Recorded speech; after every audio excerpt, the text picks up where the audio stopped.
Oh, and we are, in fact, going live on YouTube. So that's happening. So that's happening. Here we go. We're going to do it in 3, 2.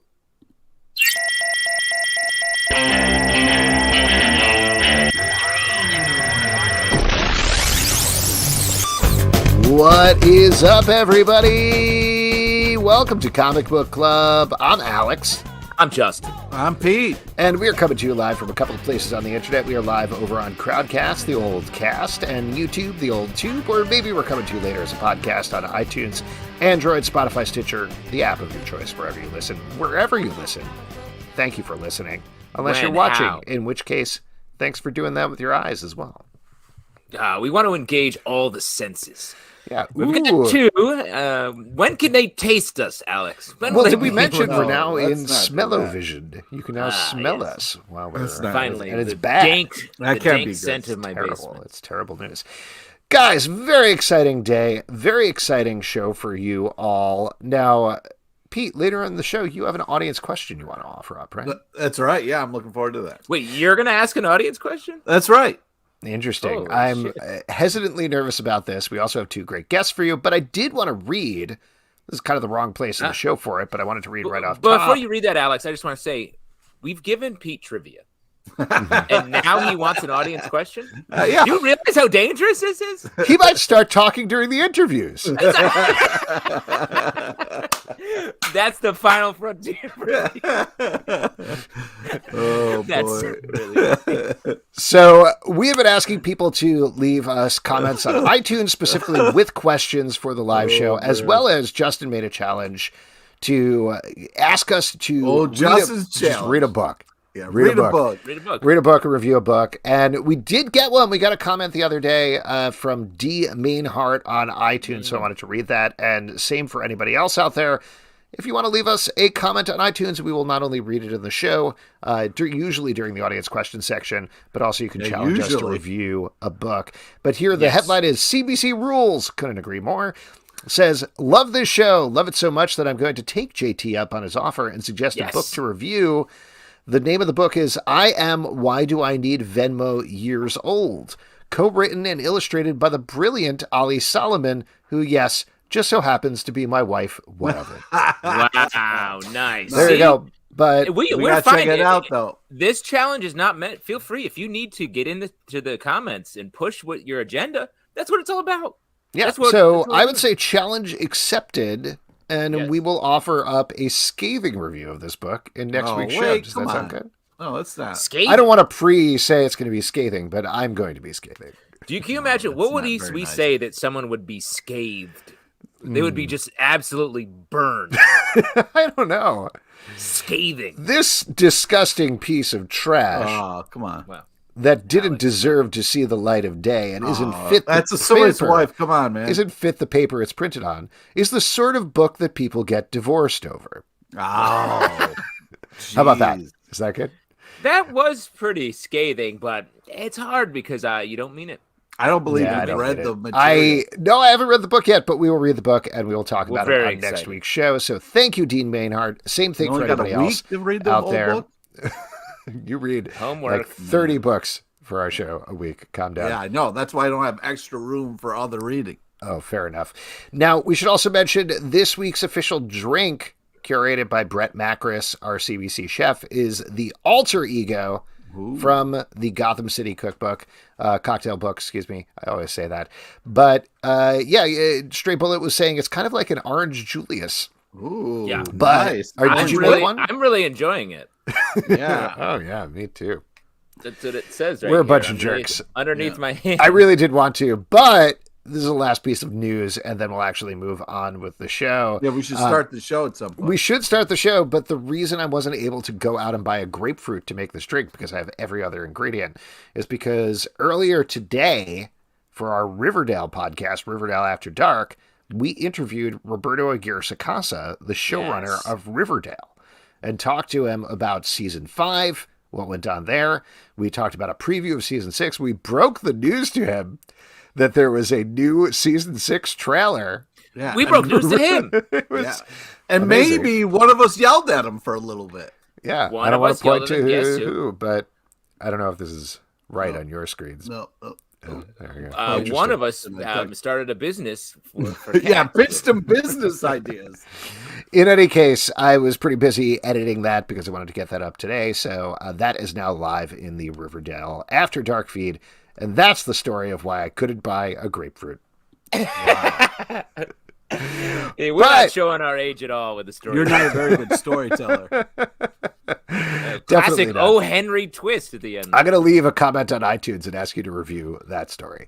Okay. All right. We are going to move on and invite our first guest into the stream here. She is the creator of the new book, Artie and the Wolf Moon, which is from Graphic Universe. It's a very fun, very sweet book. Olivia Stephens, everybody. Hello. Olivia, thank you so much for coming on the show. So excited to have you here to talk about the book. Now, this is... Well, there's a bunch of twists that happen in this book, and I was trying to think about how to explain it, because even the concept isn't necessarily in the first chapter. So how do you pitch it to people? What's the pitch line? Well, it's about an 8th grader living with her single mother in Oregon, and one night she breaks curfew to take photos of the full moon because she's a budding photographer, comes across a giant wolf, runs home, and that wolf has followed her. And not only that, but the wolf then transforms back into her mother. And that's how she finds out she descends from a family of werewolves, and that whole side of her mother's heritage has been hidden from her until now. And then once her own powers start to manifest, that's when her mother decides to ingrain her in this culture for the first time and tell her not only about her heritage, but about the secrets of this father who died before she was born and other threats within the woods that might come and get her later on. All right. Well, you laid a lot of it out there. Yeah. I mean, like you were describing, one of the things that I really like about the book is how it keeps unfolding and getting bigger chapter by chapter. How did you plan it out? Did you have this endpoint in mind? Did you have this roadmap, or did you start with the idea of, she sees her mom, and then it exploded from there? Yeah, I think in the earliest iterations, the story was about a kid kind of gaining context for herself, which is, coming of age stories. A lot of it is just about gaining the context for your life and how you came to be. And those stories have always been deeply exciting for me, just because family history can be so fraught and entertaining and exciting. And so that was the seed of the whole thing.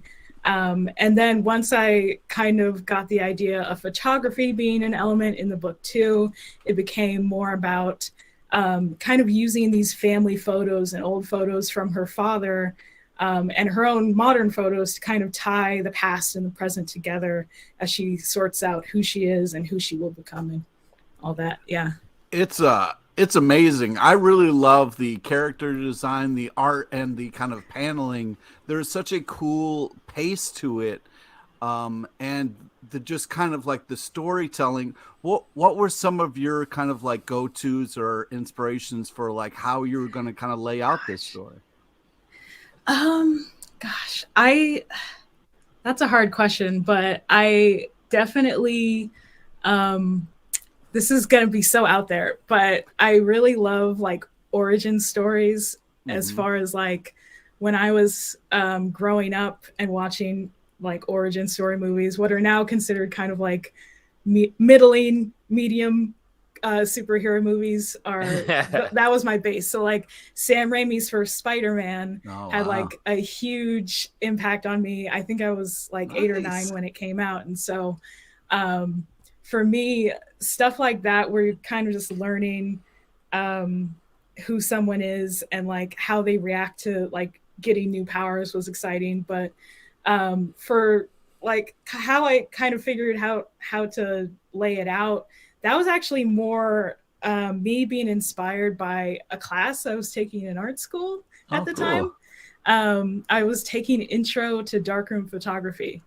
Wow. I was like, at the same time I was working on like the idea for this story. This was my final semester at school. And I was working on the idea for this and trying to figure out how I was going to bring the pieces together and let it unfold. And like as I was working in the darkroom, I'm like, what if we brought the darkroom into the story in my other class? So nice. Yeah, I guess those are kind of the things that kind of helped me figure out how I'd fill out the story. Right. I love the idea of being a kid and being like, this is my life. It's pretty normal. And then suddenly like, nope, werewolves. Yeah. What did you have when you were growing up that was the thing that you were like, oh, I wish this was what I fantasized about? Oh, it was all about shonen manga. Oh, nice. I fell in really hard with Bleach, and Bleach was like the big one for me. That's like what made me want to start drawing. Wow. And also, I guess I read a lot of like Full Metal Alchemist, but also shoujo manga and stuff. But yeah, there's so many influences, like the shonen and shoujo manga, but also web comics. I came into the wonderful world of web comics where people were just throwing normal people into the most insane situations. Yeah. And I love being able to write like reactions from going to a very mundane, normal place to just having all of your conceptions of the world challenged. And how some people might run from it, but I like to write people who just fully embrace it and they're like, yeah, let's get weird. Nice. One of my favorite sequences in the book is an origin story sequence where you go back in time and you kind of show the origins a little bit. It's in a very different art style. What inspired that in particular? Oh yeah, the quilt sequence. Mm-hmm. Yeah. So that kind of goes back to my inspirations for like, I wanted to develop sort of a werewolf folk art that could like help tell the story and the heritage of this specific werewolf community. Because the specific community in the book is a community of werewolves who are Black, who are majority Black because they descend from freedom seekers who ran into the woods to escape slavery, encountered supernatural forces there, i.e. they bonded with a wolf and their family, and that's how they kind of gain their powers, is in this bonding and acceptance of nature. So the inspirations for that sequence came out of some different painters and folk artists, specifically Aaron Douglas and Jacob Lawrence were huge inspirations for kind of developing the style of it. But for the quilt specifically, I'd say Harriet Powers was a huge inspiration. And Harriet Powers was a folk artist who was born into slavery in Georgia. And she was known for her story quilts. And these story quilts they depicted different celestial events that she was a witness to. They depicted Bible stories and all this other kind of history. And so that really intrigued me as something to kind of weave into this story and kind of play with how a story can be told through a quilt. That was something that was really intriguing for me to explore. Cool. What about the werewolf transformations themselves? Just because there are so many different ways of hitting that in movies and TV and comics as well. Why did you go for the choice you did, which is pretty much straight wolf? Like they're a wolf, not a wolf person necessarily. Yeah. I really love wolves. Say no more. Say no more. My calendar is wolves. Nice. Oh no. She's going to come back and be a wolf. Oh, yeah. That was so cool. My money's on her. Oh, there you go. Sorry, you froze for a second. You're back. Uh-oh. Am I back? Yes, you are back. Yes. We can hear you and see you. Cool. The bit we were doing was that you were turning into a wolf while you were frozen, but clearly. No. But you love wolves, is what you were saying. Yes. Yes. Yeah, and I I have a bone to pick with how they're characterized, because the way we think of werewolves is a very different place as far as like actual wolf behavior. And like wolves as an animal, they're very pack and family focused. And the kind of the way they've been assigned this mindless viciousness really bothers me. And the way that viciousness has then been used to penalize them and exterminate them in many of the United States, it bothers me. And so I wanted to bring my feelings about the wolf as an animal to werewolves. And so the werewolves in this book are definitely molded just straight off of wolves, because for me, wolves represent family and community building over anything else. It feels like on the sort of natural world of it all, like the book is so lush, the art, it feels like you really took the time to explore the natural world around the story. Did you use a lot of like photo reference, or how did you sort of come upon that? Oh, I mean, I live in the Pacific Northwest, so so you're it's more like going outside.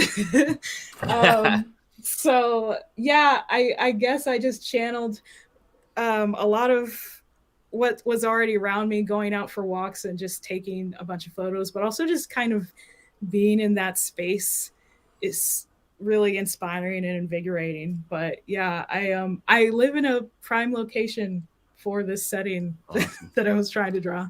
I also love the kind of like the red line action movement that you use. It's such a cool kind of like highlight to not only what's happening, but just kind of like movement in general. Your color palette was really a fun choice. Can you talk a little bit about like your design for like, I don't know, like how, because the character movement is so unique and fun, especially the transformations, but even just kind of like worry lines and stuff like that. Yeah, I guess for me, I tried to fashion the motion lines to keep in step with all of the other things, so that I achieved, clear communication. So a lot of the red action lines I use to denote that like they aren't just moving with like regular human movement. This is werewolf movement. Yeah. And that was important for me just as a distinction, just for clarity's sake, because I think clarity is a thing that's always on my mind as far as action is concerned. Because I hope in my thinking of it, I was hoping that people might pick up on, okay, these are red action lines. We read them differently than the white action lines or any other lines. So I'm glad that came through a little bit. Yeah. Definitely. That's awesome. So this is out on stands now. What are you working on next? Okay, cool. I can actually say stuff now because it just got announced earlier in the month. So I'm actually the writer for a series coming out from Mad Cave Studios next year, and that is called The Tiger's Tongue, and it is a 5-issue limited series. It's a high royal fantasy. It's all about power and legacy and revolution, and also like psychic tigers. So I knew it. Nice tagline at the end there. I knew it. And also so psychic tigers. There's a lot going on, and it's my first time just doing writing and not doing any of the art. And I've just been blown away by the team that I've been lucky enough to assemble with my editor. So we have newcomer John Saku Bonton Perry. She'll be doing pencils. We have Bex Glending on inks and colors. And then we have Odera Igbokwe doing our amazing covers. And we have Jamet Gill lettering. And Michael Mochio is editing. I'm super psyched. That sounds amazing. I'm very excited for it. Very awesome. Yeah. And I am also illustrating the graphic novel adaptation of Tristan Strong Punches a Hole in the Sky. And that is a critically acclaimed fantasy book series from Kwame Mabalia, and it's being adapted by Robert Venditti, and Laura Langston is doing the colors on that. So that's also coming, I think, next fall. Wow. So yeah, Awesome. those are my things. That's so cool. Thank you so much for coming on the show. Yeah, we Love really the book, appreciate it. and good luck with all of the future projects. Yeah, Thank stay you guys so wolfy. much for having me. You bet. All right. Thanks, Olivia. Bye. All right, there we go. Once again, the book is called Artie and the Wolf Moon, and that was So Olivia great. Stephens.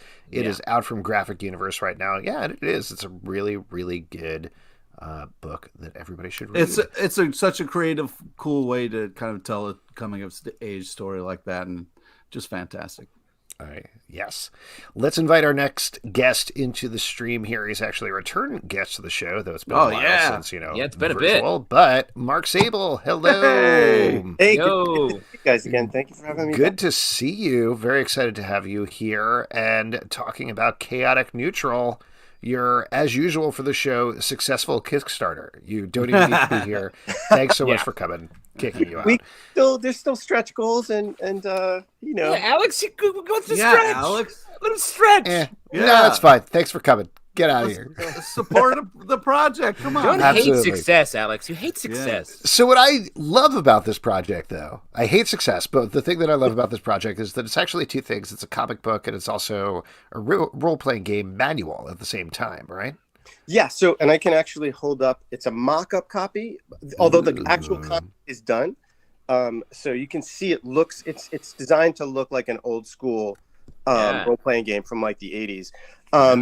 So it's a 48-page comic, and then the rest of the book, which will probably be around 70, 80 pages. We're trying to get it to burst the stapling, but it is an adventure module that's going to be compatible with, like, now that we've hit the stretch goal. So not only like old school D&D, which was originally what we had, but if you're playing the current edition, like I do, 5th edition, there's a module that the module will be compatible with that now as well.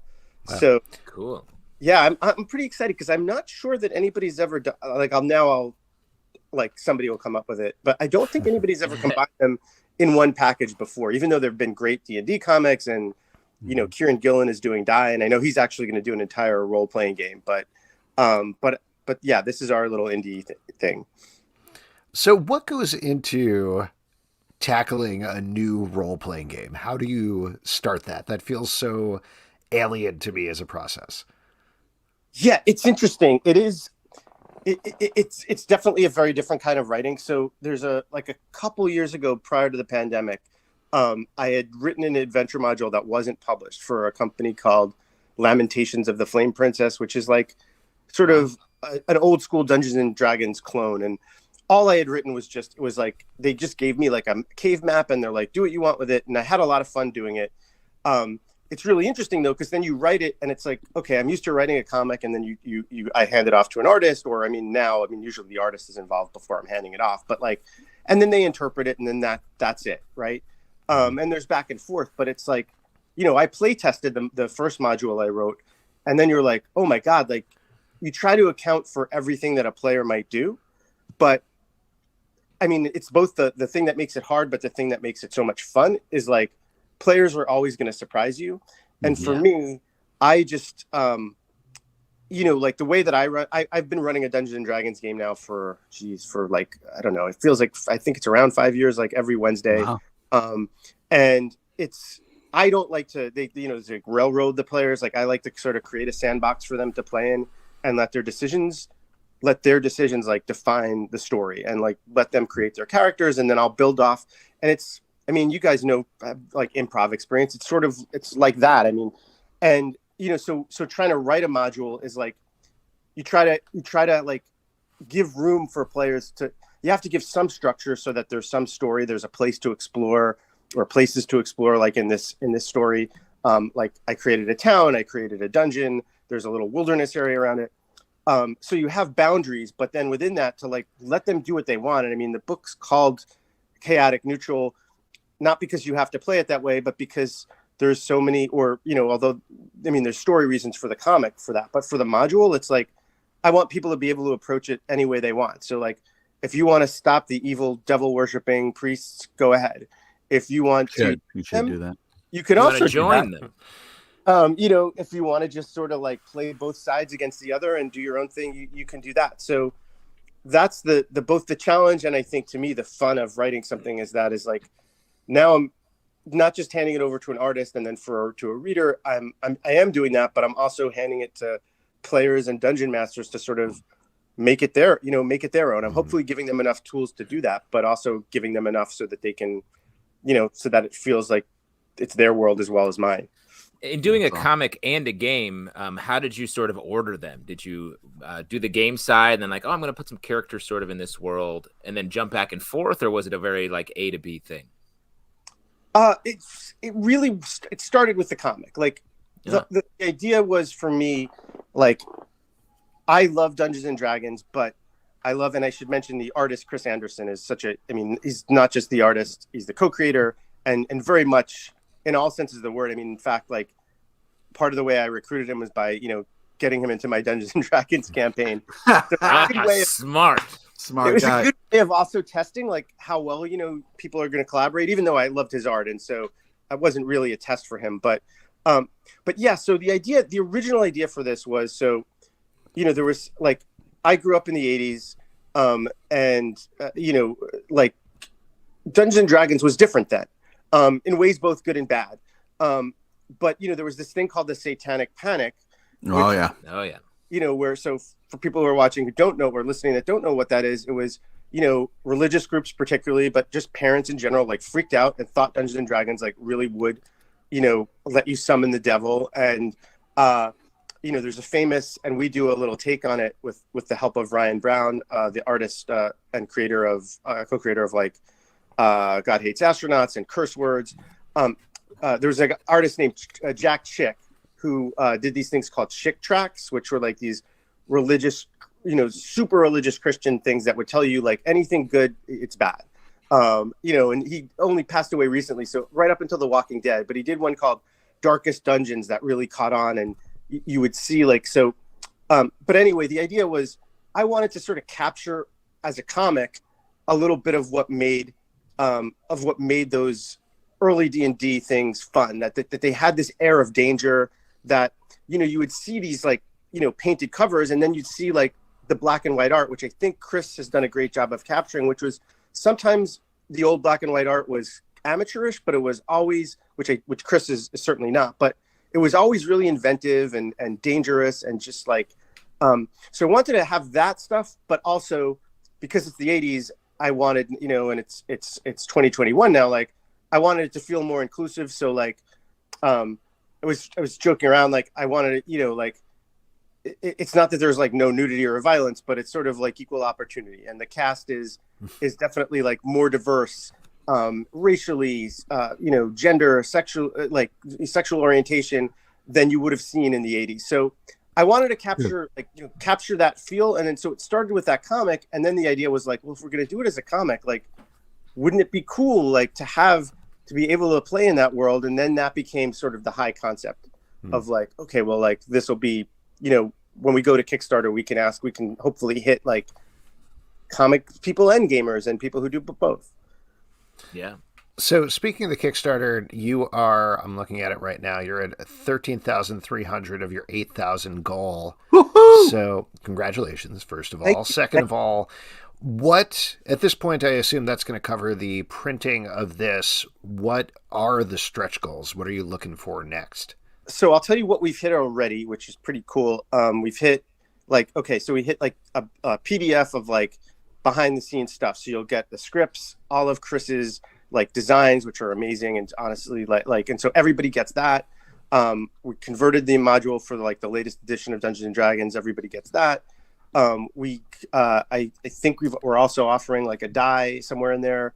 But the next goal that we're going for is these sort of paper cutout miniatures or cardboard cutout miniatures. So basically you get it's a cardstock sheet, and you get it's 4-sided, but one side is blank, the other 3 sides show 3 different sides of each character, and then you can cut them out, fold them up, and this is old role-playing games had them, and I thought of it, had the prop in front of me of.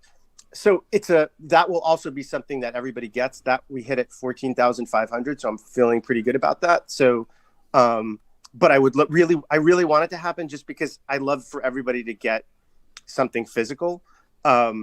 and just be able to have fun with it. And it'll be, I mean, we have stuff planned beyond that, but I'm not supposed to say what it is, but I will say there's definitely more cool goals, more physical goals too. And the idea is to try to have those goals be things that are not just add-ons, but are things that everybody gets. So you don't feel like, so there's it feels like we're all in this kind of together. Right. Nice. That's awesome. Cool. So what else is going on with you at this point, Mark? You always have a lot of irons in the fire, so to speak. I feel very fortunate that I do. So the next thing that will be coming out is, I want to say next week, on October 27th. I'm always afraid with all these global shipping delays. Is I did a Kickstarter back in 2013 for Dracula. It's a book called Dracula Son of the Dragon that the backer should be getting copies soon. And it should also be in stores through Dark Horse Comics and Comixology Originals. Cool. Then in November, I did a book called Miskatonic through Aftershock, which was Miskatonic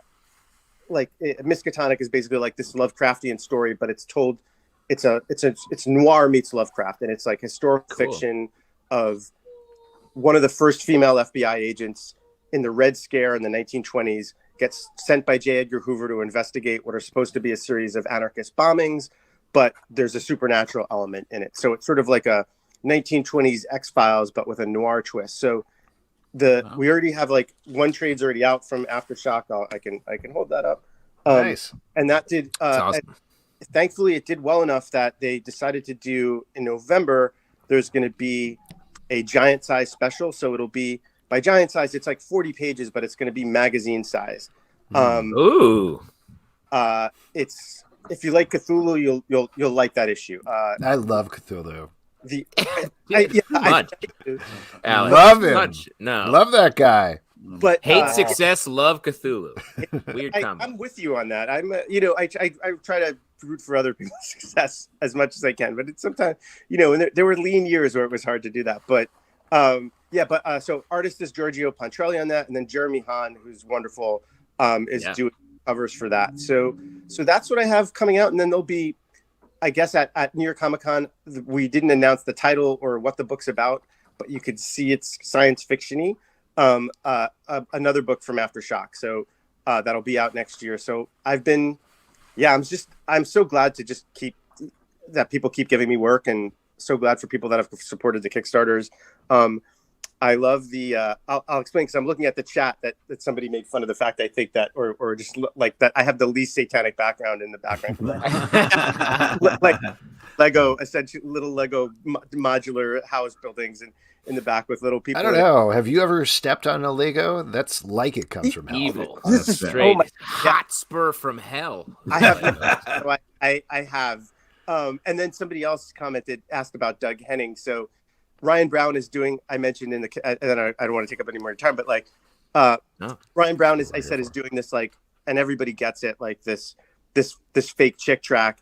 And part of the joke is like, oh, so D&D is real magic. And so I was like, well, it's the 80s. Like, how can I not make a Doug Henning reference? So for those of you who remember, he was this flamboyantly, really like crazy magician that I miss. Just a try-hard magician. There's a picture. It's so funny. It's like an album cover or something, or a book cover, and it's him holding a little sparkle. If you're familiar with it, it's so funny. Yeah. Look it up. Love it. I gotta have to absolutely look that up. Thank you. Awesome. Mark, thank you so much for coming on. Congrats on the success of the Kickstarter, and good luck on more. At this point, people have 9 days to pledge. Is that correct? Yeah. Chaotic Neutral. It should be, I want to say it's the 27th or 28th. It's 28th that it ends. So I'm not good at math, but I believe that's 9 days. Awesome. So everybody go pledge it. Mark, thank you so much. So good to see you again. Thank you. Looking forward to seeing you guys. Good luck, man. Yes. Yeah. Someday. Take care. Bye. Take care. All right, there we go. Once again, that's Mark Sable. The project is called Chaotic Neutral. So it's such a cool idea. It's such a cool idea. And it's a game. Yeah, it's two things. And Two we things. are going to move to our next section, which is my favorite section because you all make it up. It's your audience question. Just real quick before we dive in, I'll put it in the chat, but Doug Henning, I just looked him up, and he's listed when you search him as Canadian magician. And what a combination! Wow. Nice. Wow, that's lovely. So yeah, for your audience questions, all you got to do is drop a question here and ask a question on Crowdcast, or drop something in the comments over on YouTube. Either way, or as mentioned, if you're listening to later, drop something in the comments on iTunes, and we will read them and ask them during the show. But Pete, I hear a little birdie tells me you have an audience question. Do you want to? Well, kick this something off? I thought might be fun.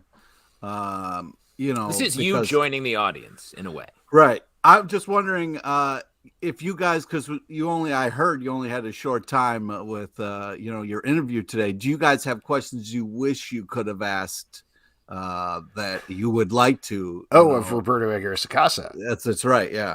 Oh.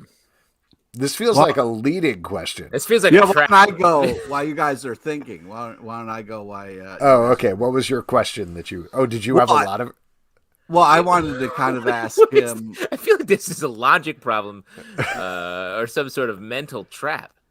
No, I'm surprised we didn't get, obviously we didn't have a lot of time with him, only like 20 minutes that he could spare.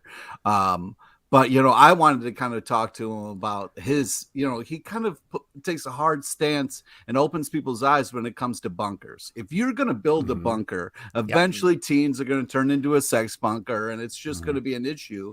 And the fact that he's putting that message out there, it's like, bunkers aren't just what you make them for. They can quickly turn into sex bunkers, all kinds of stuff. So I would have liked to talk to him about maybe his bunker experience. It's interesting. What I really wanted to ask him about that I didn't have a chance to ask about was business stacking. Like, when you're going to take a business, does it double the business if you pile it on top of another business, like say a diner on top of a club or something like that? Or alternately, if you sideways stack it, like if you put a boiler room next to a casino, does that double the profit for both of them? Yeah. I'm always very interested in that sort of thing. I was going to ask him, and forgive me if anybody said this, but about bunkers and just like a Stex bunker.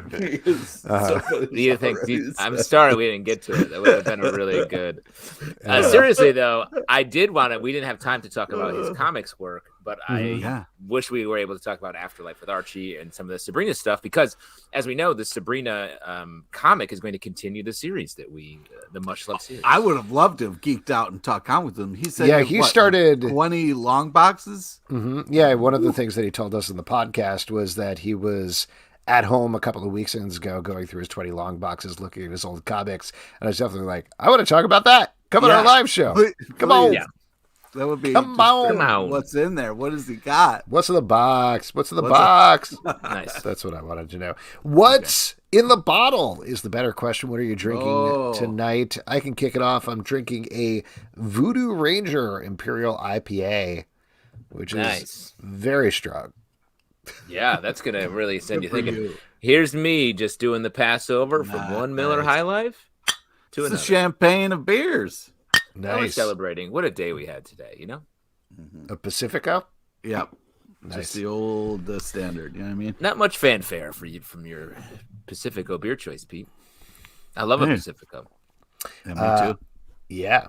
Good stuff. Okay, this is from Kevin. Since the new Lego Star Wars special included an adaptation of Charles Soule's The Rise of Kylo Ren, what other comic book title or storyline would you like to see adapted in, Lego animated form?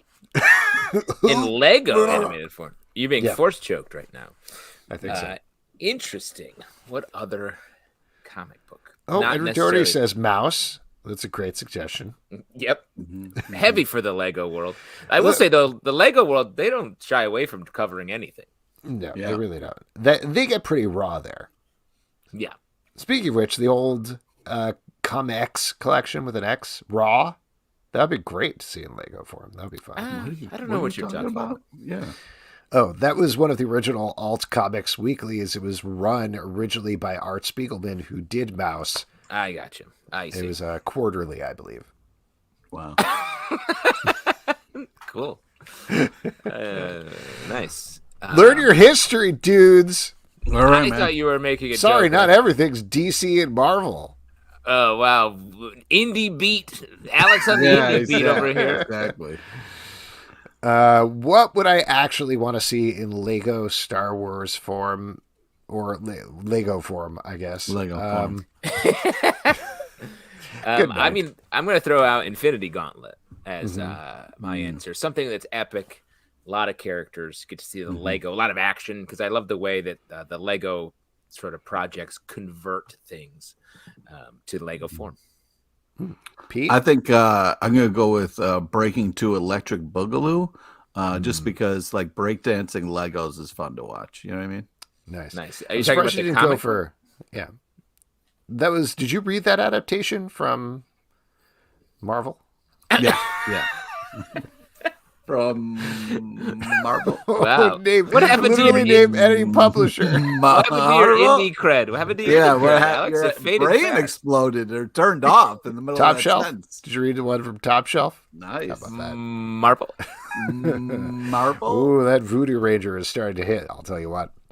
Boy. Cool, great question, Kevin. Let's move on to one here from YouTube. Stanley says, did you guys see anything at DC Fandom you were very excited for? Ooh, what about you guys? Anything from DC Fandom you saw that you were excited for? Alex, it was my birthday this past weekend, and I just didn't have time to enter the You dome. didn't treat yourself to a 4-hour live stream? No, Wild. I did not. I know. Also, my children, they're not tolerant of the dome. They're not going to go into the dome with you? No, they won't enter the dome. They're not that's dome too heads bad. yet? My kids actually asked about entering the dome, and because they have DC Kids Fandom, which has a bunch of activities and a live stream for kids and other things. And I was like, yeah, it's during this time. And they're like, great, go downstairs, watching TV. Goodbye. Nice. Okay. What'd you do for your birthday, guy? My wife and I, we rented a house upstate and invited my family and her family, because my wife's birthday is this Saturday. And we hung out. There's a hot tub in the place. And then on Saturday night, we played Family Feud, my family versus her family. Oh, boy. It was great. We won, naturally. Yeah, I was going to say, otherwise you wouldn't have brought it up. There's no shame in Congrats, I losing guess. Family Feud. Yeah, it was great. I'll tell you what, that was my favorite thing from DC Fandom as well. Yeah, agreed. Justin's birthday was my Family Feud. favorite. Yeah, they brought it up a bunch of times. It was very We weird. They did. It was part of DC fandom. I Alex, don't know. tell It us about was- the dome. Well, Tell us so- about the dome. So it's an interesting, I think it's an interesting thing, at least, because the first DC Fandom was one of the first really big virtual events, and it was also a shocking, huge success. Like, Yeah, it you say that absolutely every time killed you it. talk about it. Let's well, get that because out. I do think in terms of, it's important to remember that, because that was a year ago, and a lot of other virtual events have come in between, and none of them have really touched it. They had a second one where they rolled out a bunch of TV stuff, which I thought there was a lot of fun stuff at, but it didn't make the same impact as the first one. Here's what I think was the joy and the tragedy of this DC Fandom. Ooh. Is they mixed everything together. They did what they should have done the first time, which is not exactly equal, but they basically would go from like if I remember the order correctly at the beginning, they had Black Adam, and it was the first footage from Black Adam, which was surprisingly brutal. Like The Rock literally turning a dude into a skeleton with his lightning. Yeah. So pretty intense. Going into a announcement about the Flash TV show, where they showed off his new costume and talked about what's coming up in the upcoming season. And then they went to revealed they just had that cover for the stupid fucking treadmill. It's fucking. What are you talking about? The big What are you reveal was raving that about? they pulled off the tarp for the fucking cosmic treadmill, which is such a dumb thing No, to they have. didn't. You just don't like treadmill. What are you talking about? What It was all- that thing with the tarp then, bro? What was that? I don't know. There was no tarp in the announcement. In the teaser, there's a Oh, fucking you're tarp. you're right. Actually, I remember over the course of the 4-hour live stream, they're like, coming up later in the live stream, the trailer for the Batman and what's under that tarp. That tarp. I feel bad because I got Pete a regular treadmill for his birthday, and now I feel like he's think gonna you're hate talking about the actual teaser for the Flash that came out which has nothing to do with what we're talking about.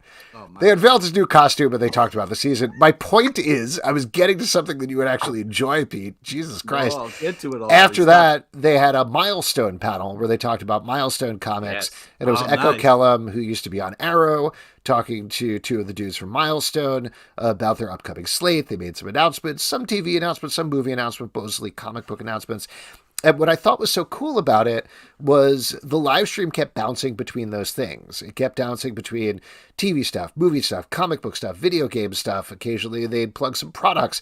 Todd McFarlane came on at one point and talked about all the new statues they're making and all of those things. So I thought, as somebody... I love statues. Well, he was talking about it, Todd McFarlane gets like very passionate about this stuff. So I think like the thing that I liked about it as a fan of most of, if not all of these things is like, oh, this is a great variety. It's giving equal time to Milestone, which deserves equal time and a bigger platform than just saying Black Adam, The Flash, Batman, all of these movies in a row like the first one. But I think it was honestly frustrating for a lot of fans who don't care about that stuff. So it didn't make the same impact as the first time or potentially even the second time because it did have that broad focus. But at the same time, I think DC did the right thing by really giving it that broad focus, really focusing on all of those things. What I would also argue, like, it helps them to be like, hey, just watch this. It's all stuff we're excited about. And then you're like, I'm waiting for the Batman stuff. And then you see something cool in the Milestone thing. You're like, oh, I'm going to check that out. Like it's how you expand interest. And Absolutely. for the fans to be sour on that, it's just like, you don't get it.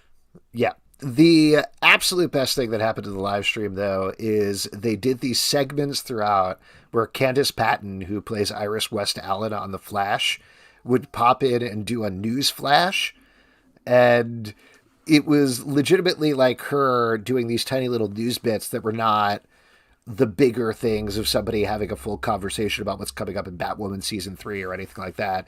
But it varied from, she interviewed the star of Naomi, which is based on the comic book on the CW, did a great fun interview there. She plugged the new Wonder Woman crossover that's coming to DC next year. And it was all delivered as a newswoman, as Iris West Allen. And it was awesome. Like, it was That's a cool. super fun segment, and it actually did a really good job of bringing everything together and making it feel like a cohesive program rather than 3 hours, 4 hours of stuff just happening, which was kind of great. So again, the best thing I think about it, which was the same as the first time, it's a really slick, well-produced live stream. Like, they killed it there, and that is not easy to do. No. We do one every week. And it's very slick and very well produced, but not in a dome. Yeah, I'm in a that's what dome-esque we're place. missing. Yeah. You're in a house that's not a dome. Pete, they also had news about Aquaman 2, and very exciting. They talked about how more intense and serious it's going to be. Whoa, all right. Perfect. Just what we all want. Right. Longer, more intense. Get rid of Turn the to octopuses 11. playing drums, the thing that made it palatable the first time around. Yeah, as somebody who didn't watch any of the Dome, I was just happy that YouTube started blowing up with sick trailers for stuff. Yeah, finally. Yeah. What did we think about the Batman? The Batman. Oh, I thought you were going to talk about the real drop, Hit Monkey. You know what I mean? Yeah, they didn't do that at DC fandom since that's a Marvel thing, but all right. I was very underwhelmed by the Batman trailer. What? Yeah, I don't know. Really? Yeah. I Oh mean, my God. it looks nice. Nice. nice. Who are you? Yeah, it's Nice. very well filmed. I'm Looks sure I will nice. like it better when I see it because I go see every Batman thing and I usually like them pretty much Well, fine. But I think it looks like there's more of a swing here, and I Yeah. think that's cool. Yeah. But I will say, I think we're suffering from Batman burnout just in Mhm. general. It's like every time it's like, oh, we're doing another Batman, and it's too actually not similar. interrupt you, but I like to call it Batigue. Oh, man. Oh, boy. Marvel. Doctor, I have a bad case of fatigue. Excuse me. I just felt like, I don't know, maybe it was I was put off by the beginning because I was into it and they were definitely hyping it up the entire live stream. So I was like, here we go. I've been sitting here for 4.5 hours. Bring it on. Let's do it. Like No. I like this. This is going to be a shocker on our comic book podcast. I like Batman. Okay. Oh, wow. I get excited about. I'm just Well, going to a hot take. But the way that they started off, they wanted to wait so long so you can get used to the idea of a 3-hour experience when it relates to Batman. Absolutely. And I'll tell you what, I also really like how Matt Reeves talks about it. He's very excited about it, and he's clearly thought a lot about Batman and what Batman means. What?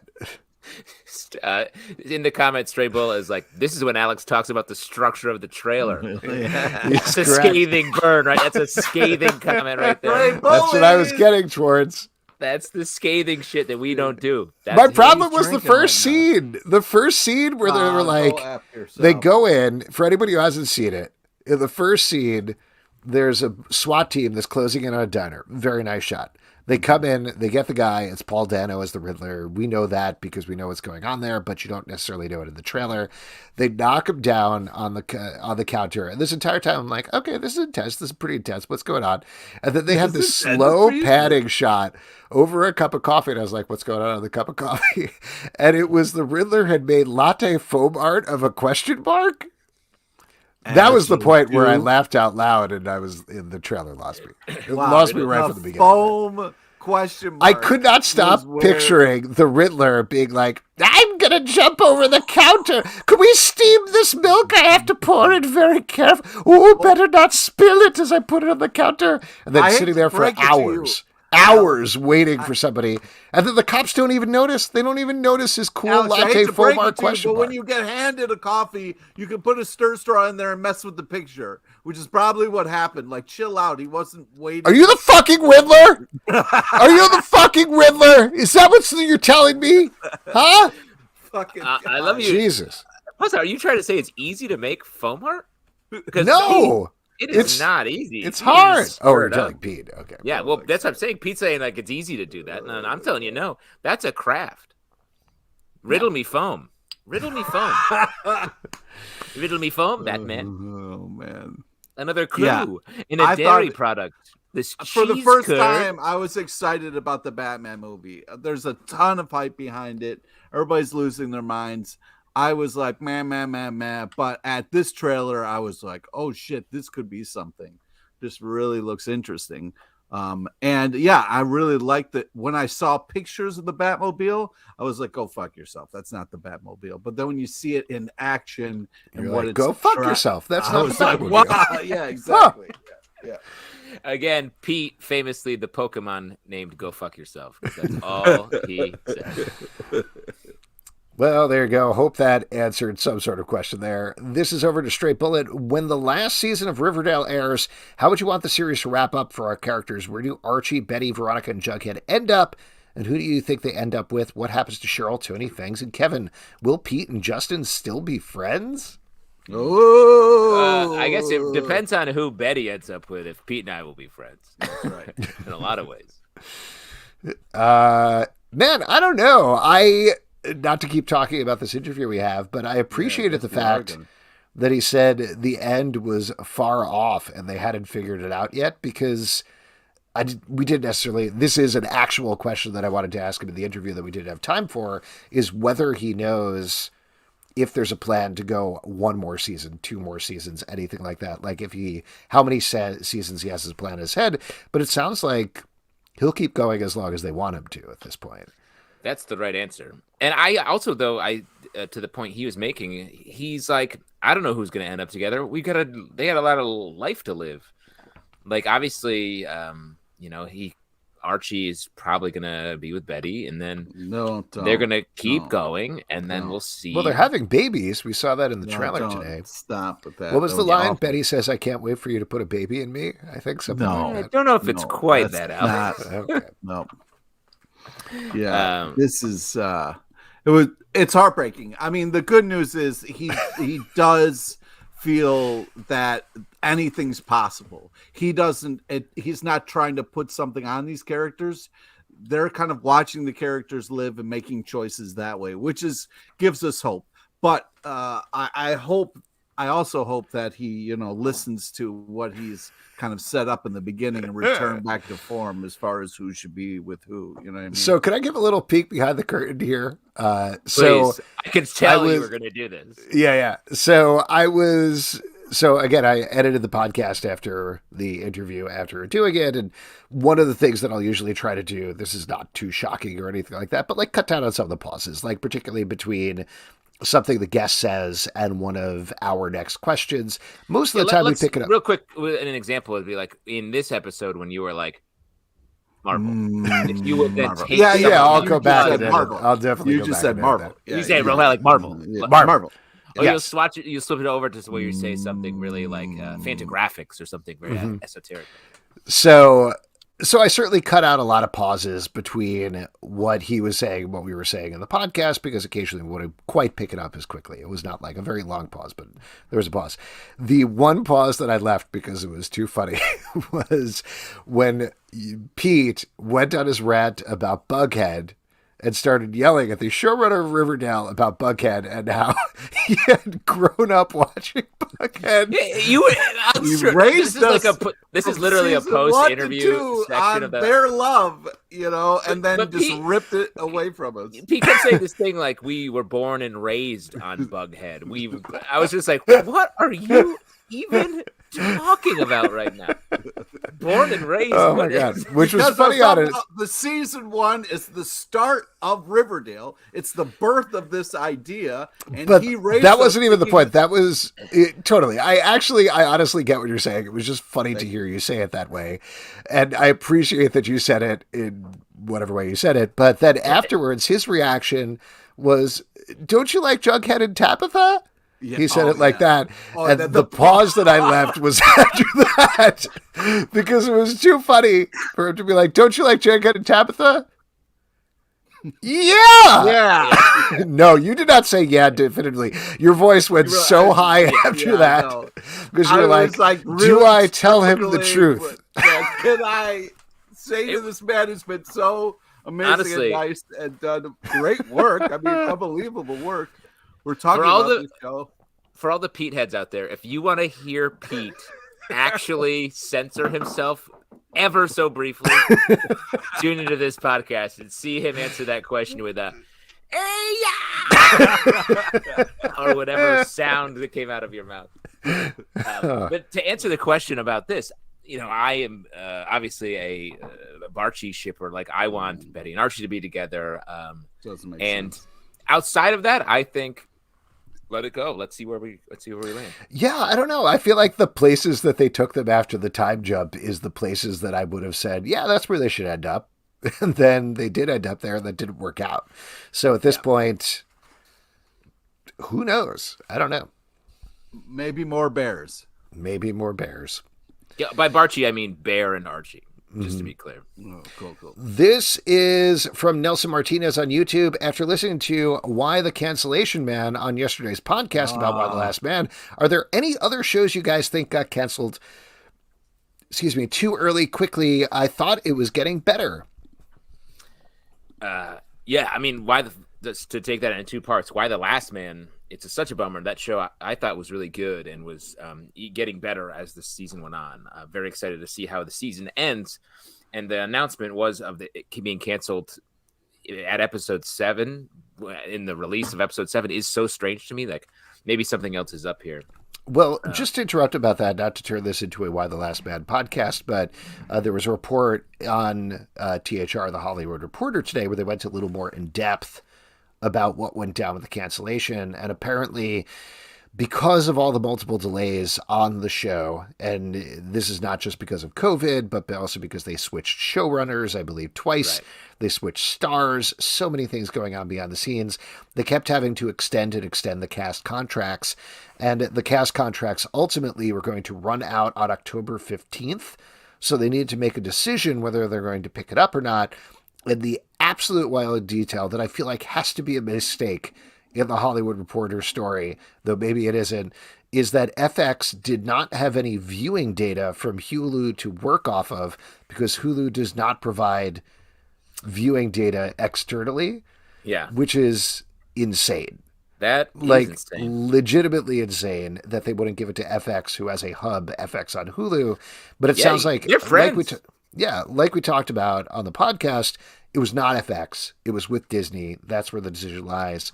They push them, and ultimately they're going to try to shop it around. But I think it's just going to be too much of a lift to get it going somewhere else. Yeah, especially once the actors are released, it's like, how are you going to pull that cast back together? That's tough. But other things that got canceled too early, I guess our Doom Patrol podcast is one that sort of got cut off. Right Dude, stop playing with people's emotions. Yeah, it was man. a real bummer that they canceled it.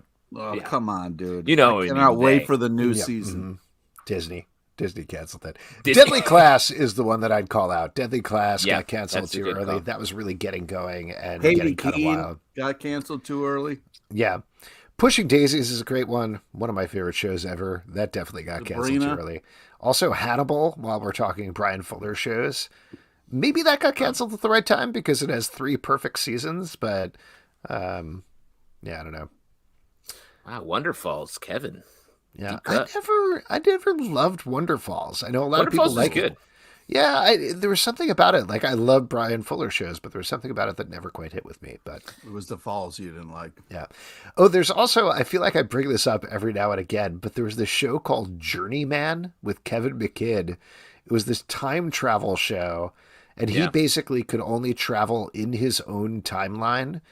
And the thing that was so awesome about the show, if you've never seen it, track it down, is he constantly kept changing his own timeline. Like it was not one of these shows where he's like, travel back in his timeline. He comes back and everything's normal after he solved a mystery. It'd be like, travel back in his own timeline, solve a mystery, and then he comes back and his wife is dead. And it just, Ugh. over the course of, I think it was 18 episodes, it just getting worse and worse and worse for him.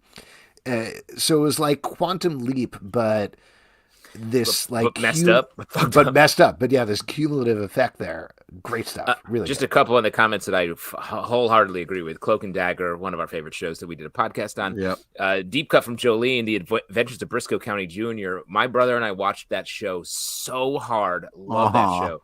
That show was absolutely wild. It was a Western with all this like modern stuff in it and then like a whole sci-fi angle. And I'm going to throw out there The Adventures of Pete and Pete. That's a show that I wish was still going. Yeah. Patreon on Amazon, yes. And I'll throw out 2 from Netflix. One, Teenage Bounty Hunters. If you never watched that, watch the first season of it. It's awesome. It's so good. Shockingly good. And it then got the other, some good heat too. That one was a surprise. I know So weird.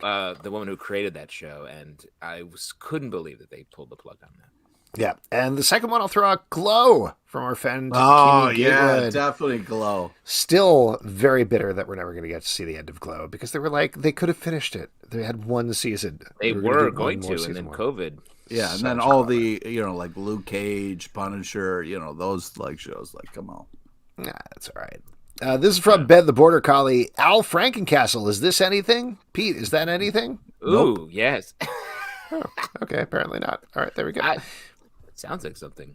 Yeah, it definitely sounds like something. This is from Jolene. In Big Two superhero comics, is the relationship between police and superheroes too ingrained in the origin of these comics to change? Or is this issue too complex to expect writers to come up with alternative solutions that the real world hasn't even figured out?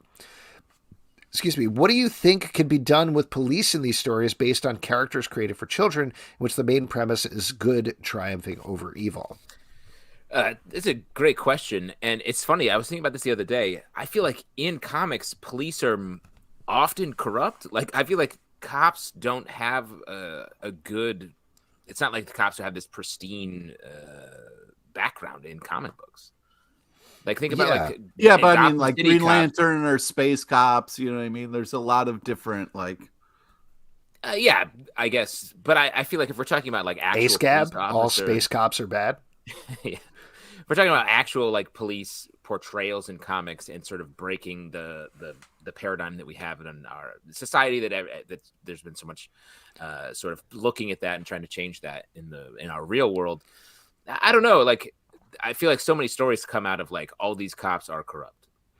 I also think so. Jillian adds here, or the idea that heroes just turn criminals over to the police.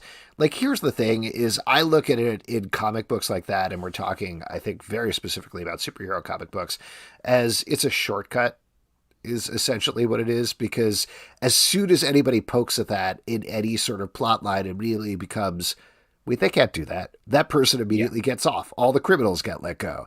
And there's plenty of stories about that, but you can't spend time with Spider-Man being like, whoop, got a bugger, on to the next thing where I fight Venom, and the cop being like, whoa, whoa, whoa, whoa, whoa, if you hand him over, we got to do paperwork first. Come on, Spider-Man, let's do paperwork. That's just, it's not fun to read, and it's, again, it's like it's a writing shortcut more than anything, and I don't know what the other option is. Other than honestly, the Flash, with throwing them in his own private prison where they feed them burgers every day. Wow. That show seems like it's making a lot of sense. And I feel like there's such even a shorter shorthand with it now, where it's just like, we don't even see the police like arrest the criminal. It's like, they're always just like, all right, bye. And they're like tied up or whatever. Yeah. Let's go back here. This is Edward Doherty. If you had to dress as something from the past year's pop culture offerings for Halloween, what would it be? Oh, Squid Game, bro. Me and the whole Squid Squad are going dressed up as Squid Game. Don't tell people that. That's such a good idea, Alex. I think you should. Oh, thank you. I came up with it first. I guess probably the dog from the first episode of Ted Lasso this season. I'd go as the dog for the last episode of Ted Lasso. Exactly. I'm going to go for... Well, let me throw this out, and this is spoiling what my family's Halloween costume is. Ooh. My two daughters are going as Bluey and Bingo from Bluey. Oh, that's pretty good. Pretty good. Two daughters, similar age, similar temperaments as the characters in Bluey. Bluey, great cartoon series for anyone of any age. You really? Sit there and cry. Oh, honestly, there are some episodes, I'll tell you about them, Pete, that are so good. Very good show. Okay. I'm going as Bandit, the dad in Bluey. And, of course, there's the mom in Bluey named Chili. And my wife, naturally, is going as Mayor of Easttown. For real? Yep. It's going to be... The three of us are characters in Bluey, and she's going as Mayor of Easttown. Wow. Are you guys all right? You doing We're all right? She was just like, I want to be Mayor of Easttown. And be like, the kids, you've already told them they could be Bluey and Bingo, and you already have a costume for me as the dad from Bluey. And she's like, I'm going as Mayor of Easttown. I'm like, so we're going to go trick-or-treating, the three of us matching, and you're going to have a vape and a Carhartt on next to it? That's awesome. It's very funny. Good. I love it. Are we just talking Halloween costumes? Is that what's going on? I don't know that me and my wife are going to dress up. The question was about, what would you dress what you culture. Would dress up as. And I was just saying we actually happen to be doing it in a very ridiculous way. I don't know. Probably Ted Lasso or Squid Game. One of those two. Good. What about you, Pete? What are you going? I don't know. I usually support one of my brother's kids and go as what they're going as. You do the same costume? Like you try to do a better version of their costume? No, I don't try to do a better version. You're I just come on, kid. This is the real costume. Oh, hot dog again? Says Stray Bullet. Yeah, I have been a hot dog in the past. I'm not above it. Hot dogging it. Maybe change up the toppings. Never. You could. How dare you? It'd be kind of fun is like if you saw a garden and then you could run through the garden as the hot dog, Chicago style. I'm talking about. Yeah. What about Philly? Isn't the Philly hot dog like with you cut in half and put something weird in it? I don't know. Like rat poison or something. We got two more quick ones here. This is from Jolene Refandom and the Batman. When do you think we'll ever get a live-action Batman movie that as all ages as something like Batman the Animated Series? This was one of the announcements at DC Fandom that I felt very mixed about is Bruce Timm, Matt Reeves, and J.J. Abrams are collaborating on essentially a new Batman the Animated Series, which when I first heard about it, I was like, oh, that sounds great. They'll probably do a great job. And then Bruce Timm described it as what they always wanted to do on Batman the Animated Series, but weren't allowed to do because of the network censors. And I was like, oh, boy. I don't know about that one. Yeah. Plus, it's a kid's show. What were they like? We have to do this.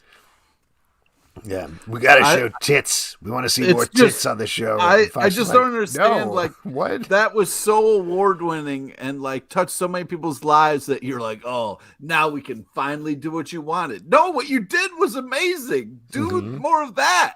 Well, I'm sure like it sounds bad, but I feel like the idea is like this show is so revered, like we want to do a show where we have even more creative control. So the impulse is what it is, but the way it comes across is like you didn't see all the fucked up stuff you do, and now you can.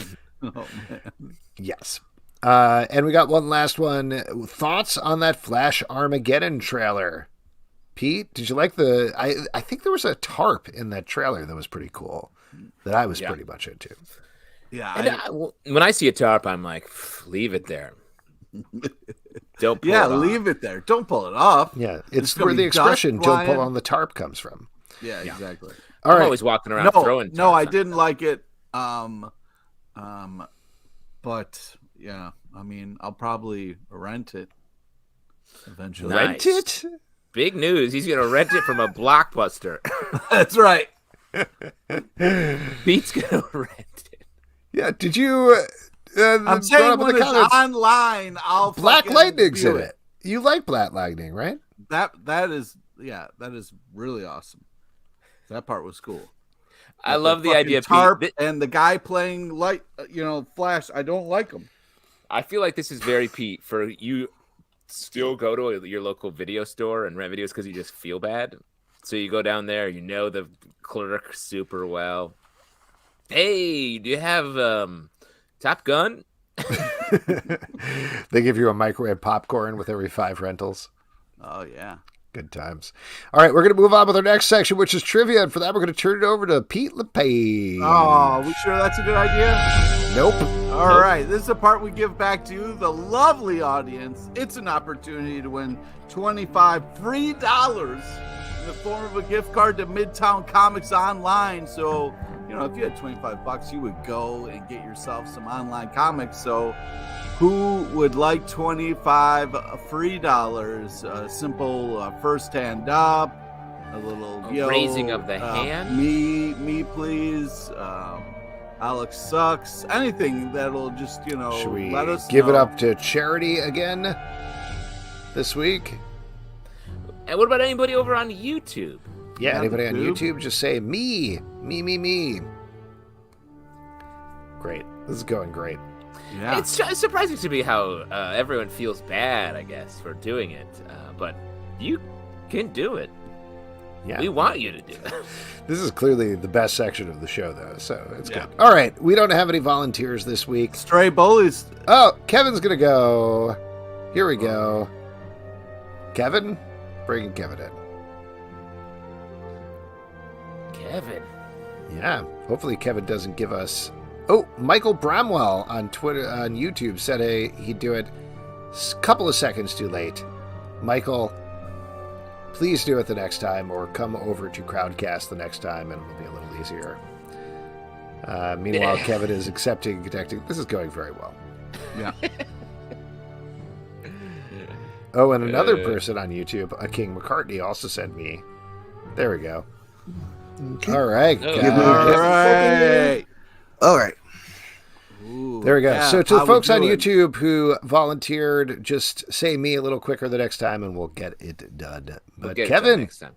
Kevin, do you have any puppets or anything you wanted to show off before we get started? Or Well, there were a few that I didn't get to last time, and I didn't have them right to hand, but let me dig at least a Dig couple through the from old out. puppet stack. yeah, there's just dead bodies on that couch next to you, and you're Pretty much. Oh man, it's creepy. Oops. Oh, we're getting one ready. Whoa.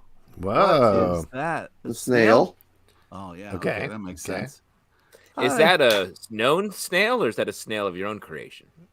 No, it's from a place that does a pop-up in Union, or at least in the before time, did a pop-up in Union Square every Christmas. Oh, And and then I one of also those have a little sheep hut from them. things. Yeah. Oh wow, that's a nice sheep. I have questions why you need those puppets so quickly at hand on a regular basis, but I won't ask them. It's part of his Zoom meeting. You know what I mean? Like when he does Zooms, he just keeps them fresh.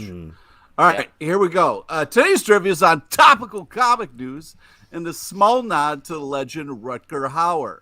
All right, please listen to all three options before making your selection. Okay, here we go. Question number 1. Who is getting their own solo title and will be back to their lawyer ways? Is it A, Foggy Nelson, B, She-Hulk, or is it C, Catherine Mary Stewart?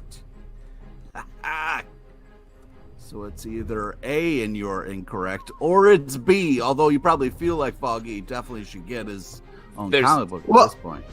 I know you would love to see that, but yeah, I knew it was She-Hulk. All right, great. Here we go.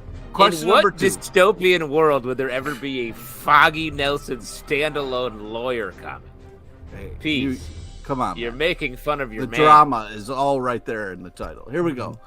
Who is turning 30 in 2022? Is it A, Nelson and Murdoch, B, Image Comics, or is it C, Billy D. Williams? So it's either A, don't pick it, or it's B, clearly Image Comics. It's Image. Oh yeah, it's Image. That's it's right. Image. Congratulations. Here we go. Last one. In February 2022, which of DC's newest heroes is getting their own title? Is it A, Lucius Fox, as we all know, the Foggy Nelson of DC, or B, Monkey Prince, or is it C, Jelly Bean Benitez? So it's either A, or you could pick B and get yourself $25 free dollars. Well, I'm gonna pick B. I'm also Monkey going to Prince. note that you went BBB to throw off That's right, I did. everybody. Wow. And do you know what movie we are referencing right now, Kevin? I don't know. It's the Sly Stallone classic Nighthawks. There you go. Wow. The 1981 smash hit. Nighthawk. Amazing. Kevin, congratulations. You've won a $25 gift card to Midtown Comics. Thanks for jumping in. We'll check you next time. All right. Keep at All right. Oh, Hi, goodbye. Kev. hard cut off on the music. Fun's over when Alex comes back. Click. Okay. Well, thanks for coming. Get out of here. Thanks Yeah, for go, saying go. other movies. Go. I have other stuff to do.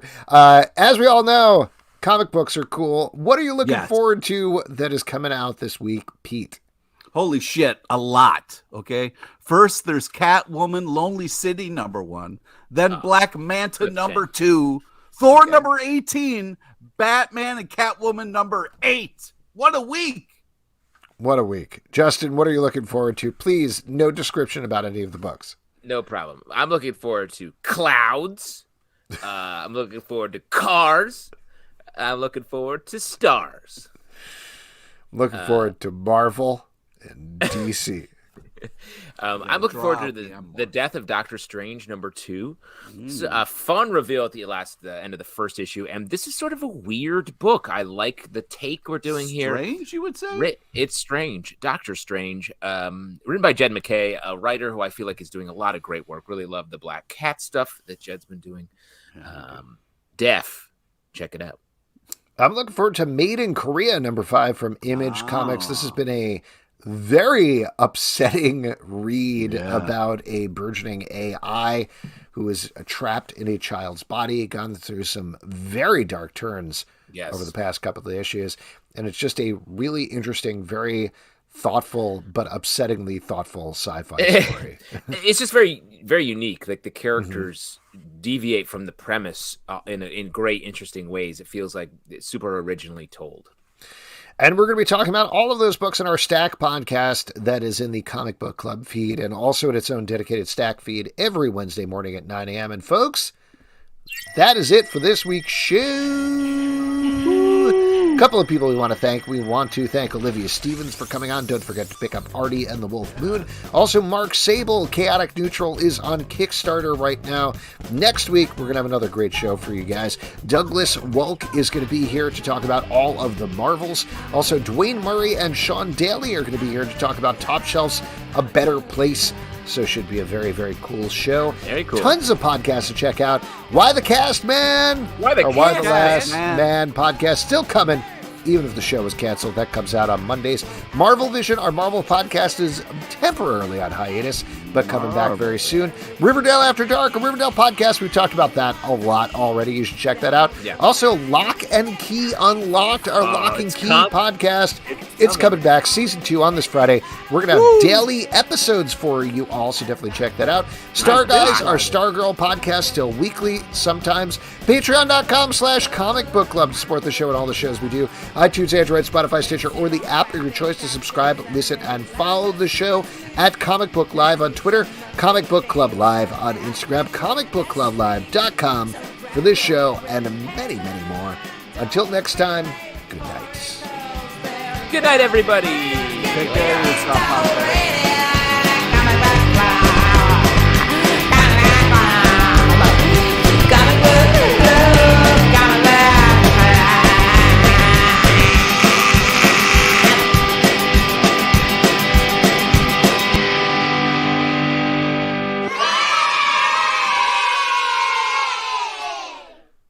Thanks, everybody. Have a good night.